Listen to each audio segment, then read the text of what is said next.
Question comes from Sarah Baker, who we should point out is an independent candidate in the upcoming local Northern Beaches election. Thank you, Stan, and good evening, panellists. So my question is for Jason Falinski. When 5 Coalition MPs crossed the floor to support Pauline Hanson's vaccine discrimination bill, Scott Morrison said, and I quote, "The coalition isn't run like an autocracy and members are free to express different views."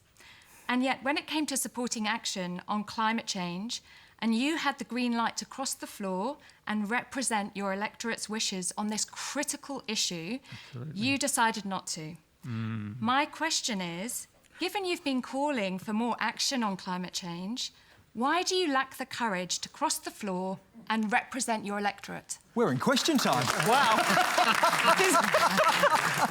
I'm just away from you. I assume Melinda wants to answer that question. Sarah, thank you very much for that question. Look, in answer to your question, it's quite simple. One person cannot change the world. These things...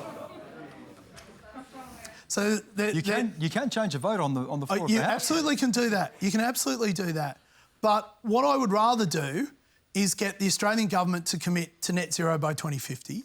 What I would rather do is get an updated projection to 2030. What I would rather do is see our emissions fall by 20% from 2005 levels.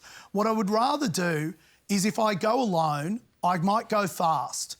But if I go together, I will go far. And my ambition for this country is to go a long way, not a short way quickly. Jason, you've outlined your climate credentials. You've also been someone pushing for a better target for 2030. Yep. But you voted against protection of the Great Barrier Reef. When?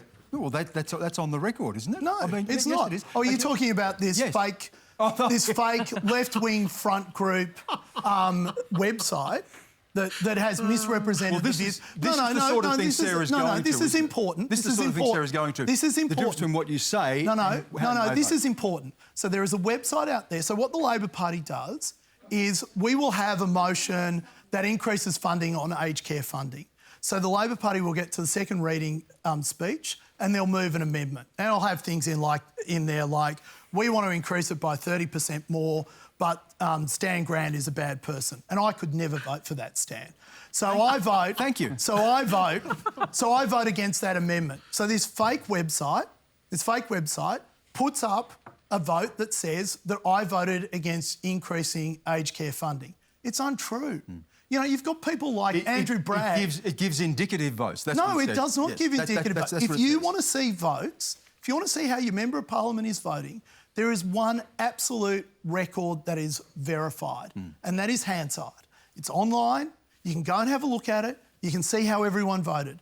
There is a fake website that is funded by... It is a left-wing front group. It is funded by people who are running campaigns against the Liberal Party. Well, we'll take a look at that and we'll say that... Well, thank you. Next time, Jason.